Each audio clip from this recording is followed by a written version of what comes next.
pihak terkait kuasa hukumnya memperdalam. Terima kasih Yang Mulia. Pak Aceh, mohon dijelaskan lebih detail tentang bantuan El Nino. Karena di dalam sidang ini ada seorang ahli dalam sidang yang lalu menerangkan bantuan El Nino itu naik drastis begitu. El Nino-nya sudah berakhir bulan November, terus sampai Januari masih juga ada bantuan El Nino. Apa itu betul? Berdasarkan data yang diungkapkan tadi, apa betul ada lonjakan kenaikan bantuan El Nino itu? Lalu kemudian, tolong juga dijelaskan lebih detail. Bantuan El Nino itu, apa dikasih duitnya begitu, atau dibawa gelondongan begitu, atau ditransfer juga melalui bank ke rekening masing-masing penerimanya, atau sebagian disalurkan juga melalui kantor pos juga, ya masih gaya pos wesel zaman dulu. Jadi kan nggak ketemu antara orang yang ngasih dengan uang itu diterima. Ini supaya mengklarifikasi, supaya seluruh rakyat juga yang menonton sidang ini tahu sebenarnya tidak penjelasan dari Pak Aceh ini akan mengklarifikasi masalah-masalah bantuan sosial ini. Yang kedua, saya sendiri paham misalnya, di Seknek saya paham tentang ini. Presiden itu juga, apa betul nanti tolong dijelaskan, itu punya anggaran untuk memberikan bantuan itu, bantuan ini. Yang zaman Pak Harto dulu namanya Banpres. Dalam persidangan ini, baik kuasa hukum pemohon 1, pemohon 2, Presiden kemana-mana bawa bansos. Apa itu betul? Di mana anggaran bansos Presiden yang ditayangkan dalam screen tadi? Coba Pak Aceh jelaskan. Itu bansos bukan? Supaya kita ini tidak menyebarkan fitnah dalam persidangan ini. Ada lagi? Nanti dikumpul aja dulu Pak Aceh. Silakan Pak Hotman. Ya, terima kasih Yang Mulia. Pertanyaan pertama kepada dua saksi, apakah Komisi 8 secara rutin memanggil Presiden atau menterinya untuk rapat kerja pertanggungjawaban atas Pelinsos ini, termasuk Bansos? Kenapa saya tanyakan ini? Saya dari tadi merenung dalam kasus ini. Dalam permohonan yang menjadi dasar utama adalah Jokowi dituduh mempersalahgunakan Bansos dan juga TSM. Intinya nanti bagaimana bisa nanti majelis MK memutus Jokowi bersalah atau tidak sementara orangnya tidak ikut sebagai pihak. Dalam pengalaman kami 38 tahun sebagai pengacara dengan ribuan perkara, kalau ini perkara perdata pasti NO. Pasti tidak dapat diterima karena pihaknya tidak mungkin dinyatakan melanggar hukum tapi tidak pernah diperiksa. Khusus di legislatif pernah nggak diperiksa Jokowi atau menterinya. Yang kedua, ini yang paling sering dilontarkan di sidang ini khususnya oleh rekan saya yang paling ganteng Saudara Bambang. Katanya Jokowi itu berkeliling di kantong-kantong di mana pernah Prabowo kalah. Pertanyaannya, apakah benar bahwa apapun yang diserahkan oleh Jokowi itu kepada keluarga KPM, penerima manfaat, datanya harus berdasarkan yang Bapak bilang tadi, DTKS, Data Terpadu Kesejahteraan Sosial. Hanya, benar nggak? Hanya diambil sampel beberapa, di beberapa titik, barulah Jokowi datang simbolik. Ya, jadi apakah benar bahwa apa yang dibagikan oleh Jokowi tersebut hanya secara simbolik dan itu bukan data yang dibuat-buat, bukan dari kantong Jokowi, tapi murni dari data terpadu DTKS yang sudah ada di Kementerian Sosial. Ya, untuk membantah bahwa bukan Jokowi datang untuk kampanye. Yang ketiga, salah satu adalah yang sebagaimana Bapak tadi itu mengatakan bahwa Perlinsos itu itemnya banyak dari mulai energi, pupuk, BPJS, hanya BPJS saja 98,8 triliun. Bansos di 2023 cuma 97 triliun. Pertanyaan kami adalah, di dalam rapat ini, di dalam sidang ini kemarin ada saksi mengatakan Jokowi melakukan korupsi karena mengambil anggaran dari kementerian lain dipindahkan ke Bansos. Yang saya tahu itulah namanya automatic adjustment, yaitu kalau kementerian lain ada anggarannya sisa 5 atau 3%, maka itu Jokowi berwenang memindahkan ke anggaran lain. Pertanyaan saya, selama periode Bapak di DPR, sudah berapa tahun automatic adjustment itu berlaku? Apakah hanya gara-gara menjelang pemilu atau memang sudah lama? Dan apakah itu perbuatan ilegal? Apakah harus minta persetujuan DPR? Dan apakah itu perbuatan korupsi? Ya. Cukup, Pak Hotman? Satu lagi terakhir. Iya. Satu terakhir. Apakah benar bahwa 01 pun dan 03 waktu jadi gubernur juga membagi-bagi bantuan sosial dan namanya apa? Terima kasih. Iya. Izin yang mulia. Cukup ya? Izin yang mulia. Ada Oke, yang terakhir. tambahan pertanyaan satu aja yang mulia. Iya. Baik. Saksi Pak Aceh ya. Tadi saudara saksi menjelaskan bahwa dalam perlindungan sosial ini terdapat 3 kategori. Pertama, bantuan sosial, jaminan sosial, dan subsidi dan perlindungan sosial lainnya. Saya khusus bertanya tentang bantuan sosial yang kategori 2, yaitu bantuan sosial pada kondisi tertentu. Pertanyaannya, siapa yang menentukan bantuan sosial pada kondisi tertentu ini? Apakah bantuan sosial pada kondisi tertentu ini dibahas bersama dengan Komisi 8 DPR RI? Cukup ya, Pak? Khusus terkait satu lagi yang Oke, nah, itu 2 namanya. Tadi bilangnya 1. Silakan. terkait bantuan BLT El Nino, apakah benar bahwa bantuan El Nino ini atas arahan langsung dari Presiden Joko Widodo? Terima kasih yang mulia. Cukup. Pemohon. Pak Refli, silakan. Oke, tadi ada pernyataan ya bahwa dari saksi Aceh ya lebih condong insentif legislatif daripada pilpres. Itu maksudnya apa ya? Apa pilpres juga ada insentif tapi lebih condong ke legislatifnya? Itu satu pertanyaan ya. Biar clear kita. Lalu kalau tidak salah kemarin dari ahli 03 itu bicara ada dua skema semacam perlinsos atau bansos ya. Secara umum perlinsos yang 49,496,8 itu adalah perlinsos secara umum. Tapi ada automatic adjustment yang terkumpul 50 triliun. Dan itulah yang dianggap di luar mekanisme. Apakah saksi tahu soal itu? Yang diambilkan dari kementerian lembaga yang 5% itu, automatic adjustment yang kemudian diduga digunakan untuk kepentingan pemenangan oleh istana. Kemudian berarti betul ya ketika Pak Abdul Wahid ini ya, ketika Bapak ikut menyerahkan bansos, ikut menyerahkan ya, faktanya itu ikut berkampanye nggak untuk 02? Ini pertanyaan yang bodoh saja. Karena kan bisa saja, memang insentifnya kan legislatif. Tapi kan tinggal ditandem, apalagi Bapak berdua, kalau tidak salah berasal dari partai pendukung 02 kan? Selain anggota DPR kan? Oke, makasih. Cukup. Ada lagi? Pak Wakil Kamal, ringkas-ringkas saja. Ya, saudara saksi dari Pak Aceh, Pak Airlangga Hartarto membagi-bagikan bansos beras 10 kilo kepada masyarakat Desa Kuta, Kecamatan Pujut, Kabupaten Lombok Tengah, Nusa Tenggara Barat. Airlangga Hartarto dalam sambutannya menyampaikan, oleh karena itu Bapak Presiden dalam sidang kabinet kemarin meminta agar BLT El Nino juga untuk dilanjutkan sampai bulan Juni. Terima kasih sama Bapak Presiden.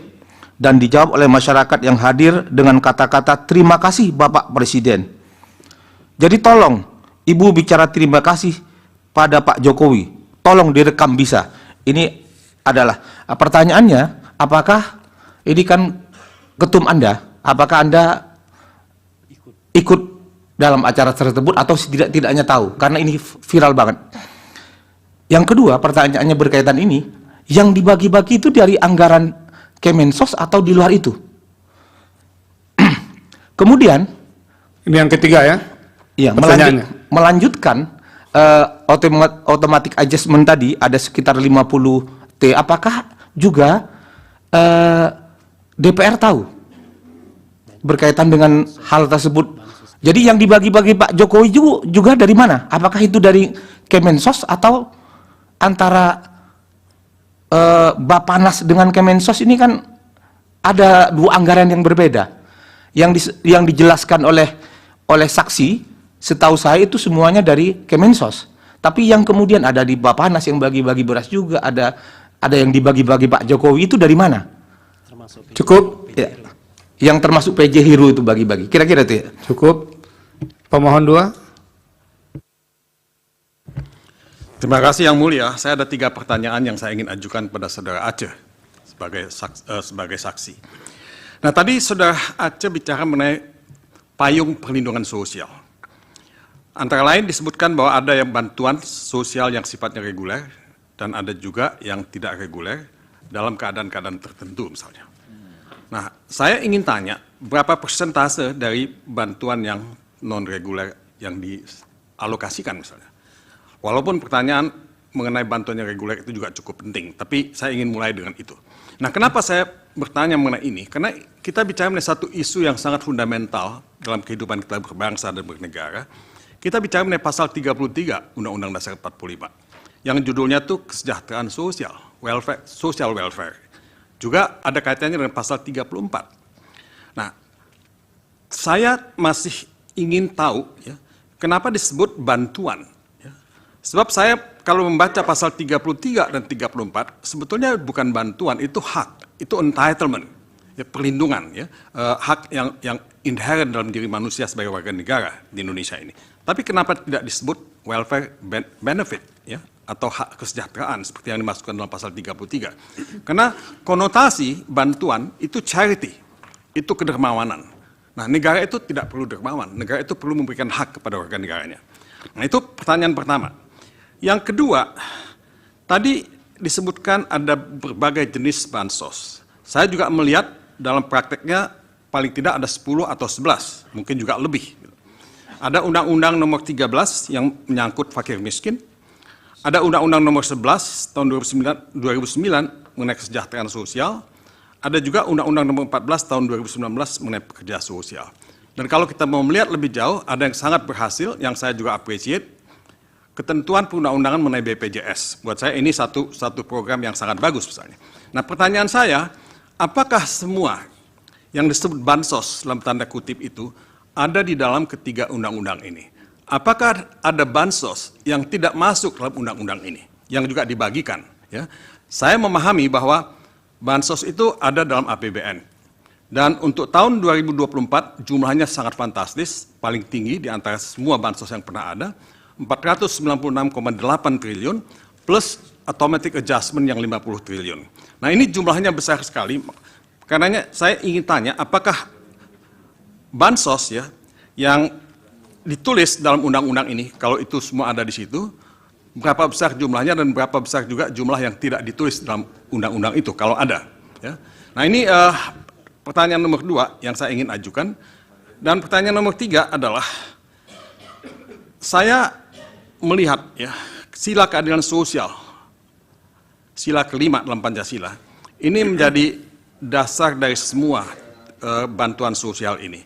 Saya tadi sudah mengatakan saya tidak setuju dengan istilah charity, karena itu bisa berarti plus. Izin Yang Mulia kalau berpendapat. Iya, nanti saya ingatkan dulu, ya, sebentar dulu. Saya ada pertanyaannya, saya hanya ingin memberikan background ya.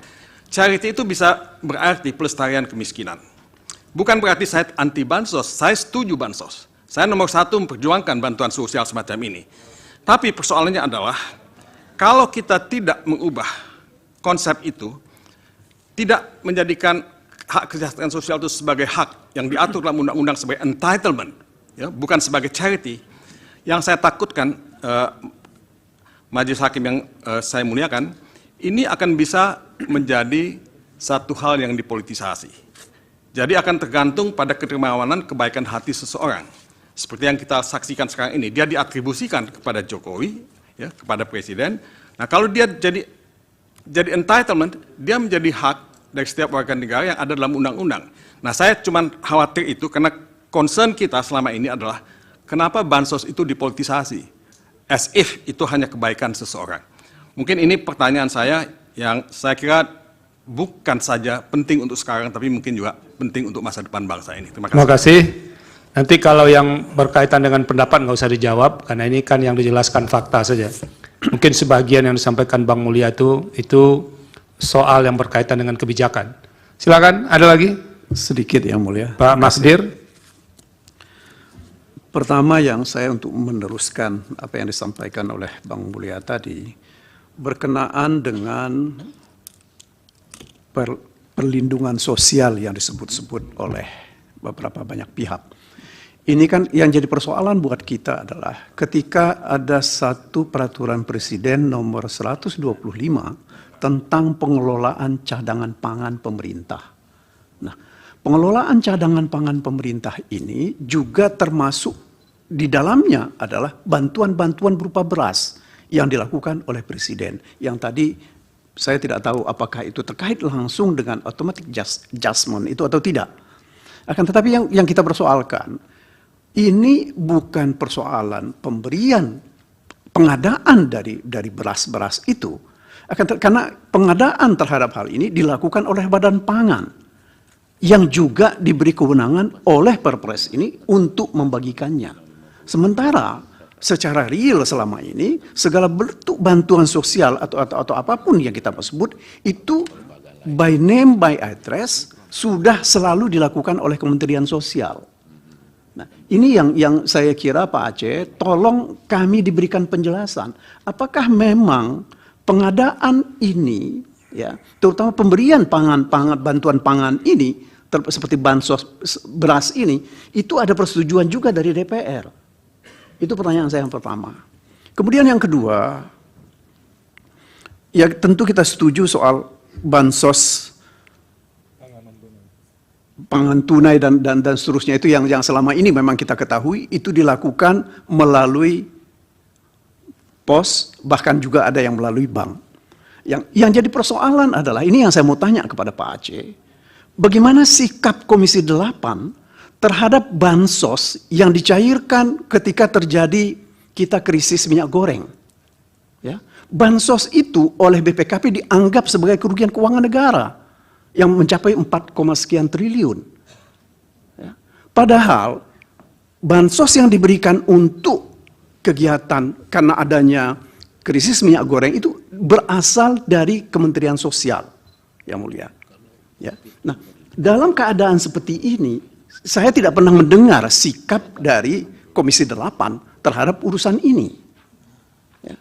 Akan tetapi sekarang justru mereka Pak Masdir fokus saja ya kepada yang didalilkan. Jangan nyerempet ke kasus-kasus lain, nanti jadi beda. Baik, terima kasih yang mulia. Saya ingin mendapatkan pencerahan dari saksi ini mengenai apa sih prinsip dasar pemberian bansos ini dan bagaimana pelaksanaannya. Bagaimana juga sikap mereka terhadap hal-hal yang selama ini menjadi masalah. Nah, kita kan nggak mau juga ini nanti akan bermasalah. Itu yang kedua. Yang ketiga, yang saya juga ingin... Yang terakhir ya, Pak Magdir. Ya, terima kasih yang mulia. Saya yang terakhir, selama ini kita yang tidak pernah mendengar evaluasi yang dilakukan oleh Komisi 8, terutama terkait dengan apa yang kita sebut termasuk diantaranya itu tadi ada pembagian bansos yang langsung atau yang tunai atau juga yang melalui kantor pos, ya, terutama terkait dengan yang nilainya yang dihubungkan dengan bansos dalam pemilu yang 496 triliun ini, apakah sudah ada bentuk semacam apa ya penyampaian atau pertanggungjawaban dari pemerintah terhadap persoalan ini? Itu yang mulia. Terima kasih. Terima kasih. Dari KPU? Yang mulia, izin satu yang mulia. Cukup, sudah 2. Waduh. Ya. Tadi pengembangan bisa yang lain. Ya nggak apa-apa dari situ. Di sini juga 2 kok tadi. Silakan. Dari termohon ada? Cukup. Pihak Bawaslu, meja hakim, Pak Arsul silakan. Terima kasih, Pak Wakil yang mulia. Selamat dulu untuk sahabat saya, Pak Dr. Aceh Hasan dan Pak Wahid terpilih kembali. Itu namanya diberkahi. Nah, saya melihat bahwa banyak di antara kita yang kemudian bicara tentang bantuan sosial, tetapi barangkali belum sempat membaca legal framework-nya, kerangka hukum. Saya kira kita perlu membaca lebih dulu apa sih yang dimaksud dengan bantuan sosial atau perlindungan sosial. Maka hemat saya yang perlu dibaca pertama adalah PMK nomor 254 tahun 2015 yang kemudian diubah menjadi PMK 228 tahun 2016 tentang belanja bantuan sosial pada Kementerian Negara dan lembaga. Yang kedua, Peraturan Presiden nomor 63 tahun 2017 tentang penyaluran bantuan sosial. Nah, kalau kita baca dua peraturan itu saja, maka kita akan memahami bahwa yang namanya bantuan sosial itu domainnya bukan hanya ada di Kementerian Sosial saja, ya. Termasuk kita mungkin memang bisa mempertanyakan kok Presiden bagi-bagi apa tidak, tetapi kita harus baca itu di dalam pasal 1 angka 3 Perpres 63 tahun 2017 bahwa pemberi bansos itu adalah satker pada kementerian atau lembaga pada pemerintah pusat dan atau satker pada perangkat daerah pada pemerintah daerah. Jadi nanti harus ditelusuri dulu dari sana. Yang kedua, dalam memahami kebijakan tentang bantuan sosial ini, saya kira semuanya kita juga perlu baca Undang-Undang nomor 28 tahun 2002 tentang APBN tahun anggaran 2023 dan Undang-Undang nomor 19 tahun 2023 tentang APBN tahun anggaran 2024. Kalau enggak, kita itu ya berpendapat saja tetapi tidak membasiskan diri pada aturan perundang-undangan. Padahal kita katanya negara hukum, ya. Nah, jadi ini, saya ingin minta konfirmasi saja ini pada Pak Aceh dan Pak Wahid, ya. Bahwa pertama kalau kita bicara ini yang ada di APBN 2024 yang sekarang sedang berjalan, ya, jumlah anggaran perlindungan sosial ini 496,8, ya. Ini adalah total, ya, dari perlindungan sosial, tidak hanya yang dalam bentuk atau yang masuk dalam nomenklatur bantuan sosial saja. Itu dulu. Tadi kan disebut ada jaminan sosial dan lain sebagainya, ya, itu dulu. Nah, yang kedua, ini tidak ditangani hanya atau dialokasikan hanya untuk Kementerian Sosial saja, tetapi untuk seluruh kementerian dan lembaga, termasuk untuk penanggulangan bencana, ya, yang berdasarkan Perpres tadi itu memang kemudian dikasih alokasi anggaran. Saya ingin minta konfirmasi itu, ya. Nah, yang berikutnya, meskipun ini baru akan kita dalaminya besok ketika Menteri Keuangan itu memberikan penjelasan, ya. Ini anggaran perlindungan sosial ini adalah belanja pemerintah pusat, PPP, ya. Hanya kalau Pak Aceh bisa menjelaskan juga bagus untuk memberikan pencerahan kepada kita, tapi kalaupun enggak juga tidak apa-apa, karena yang namanya belanja pemerintah pusat itu dibedakan atas belanja menurut fungsi, belanja BPP menurut organisasi, dan BPP menurut program. Ini yang mana ini? 496. Nah, bansos itu memang agak fleksibel, dibuat seperti itu dalam APBN kita, dan itu sejak zaman dulu, bukan hanya pemerintahannya Pak Jokowi saja, saya kira, saya lihat. Makanya selalu ada isu kalau mau pilpres itu terkait dengan bansos. Dulu zaman Pak SBY, seingat saya itu ada isu tentang BLT lah. Nah, itu bentuk, jadi selalu jadi isu. Berbeda dengan dana desa yang selalu disebut-sebut oleh Prof. Yusril. Kalau itu jelas sudah teranggarkan sekian, bagian dari TKD, ya, TKD itu transfer ke daerah. Jadi yang namanya APBN itu terdiri dari dua belanja negara besar. Dua belanja negara itu terdiri dari dua nomenklatur besar. PPP, ya, belanja pemerintah pusat, sama TKD namanya, transfer ke daerah. Saya nggak pernah jadi anggota Banggar, tapi karena pernah jadi anggota DPR yang masih ngerti lah begini-begini itu. Gitu ya. Nah, jadi itu yang harus dipahami ya, maka ada fleksibilitas. Nah, mestinya pendalamannya adalah mengapa dikeluarkan begitu banyak di awal tahun di 2024. Ya, ini kalau Pak Aceh bisa jawab, syukur, enggak juga enggak apa-apa, gitu ya. Nah, mengapa dikeluarkan di 2003 itu, ya, di 2023 itu di akhir-akhir, di Oktober November. Itu boleh didalami, kalau mau didalami saya kasih clue itu ya. Kenapa? Karena memang kalau sudah November Desember harus dihabiskan, kalau enggak akan jadi silpa nanti, jadi sal, akan seperti itu ya.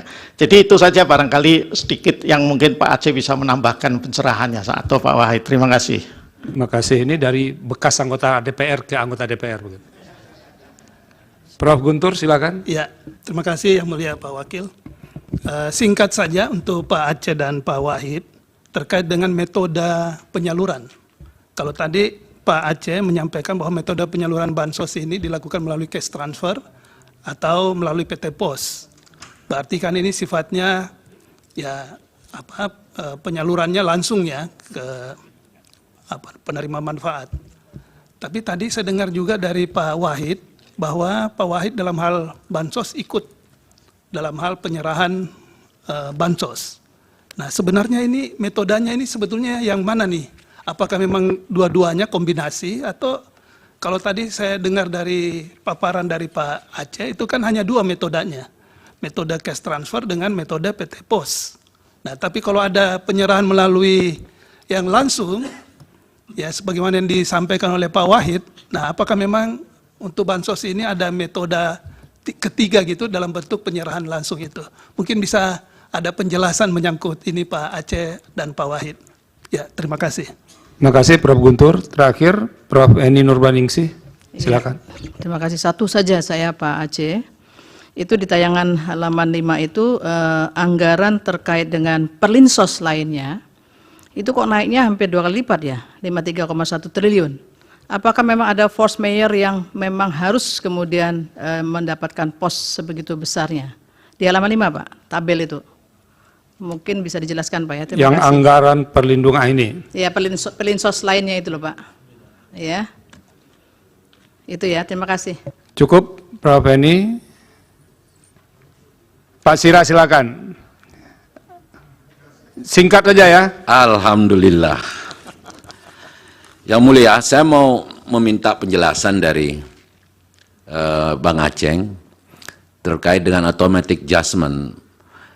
Kalau kita pahami bahwa di periode 2020 itu ada dana kementerian atau lembaga yang memang direkopusing dalam kepentingan untuk penanggulangan COVID-19.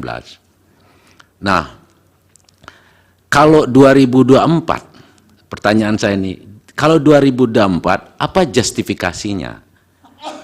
Dana sebesar itu tanpa ada satu keadaan kegentingan terhadap satu kondisi negara ini, sehingga ada protection di mana negara hadir untuk perlindungan rakyatnya. Itu saya minta penjelasan dari ini. Apa justifikasi dan sehingga dia layak untuk ditingkatkan anggaran sampai 50 triliun lebih. Pertanyaan saya kedua sudah ditanyakan oleh Prof. Eni tadi. Terima kasih Yang Mulia. Terima kasih. Pak Aceh silakan, kalau bisa seefektif mungkin. Saya besok ini masih mau didalami dengan 4 menteri. Silakan.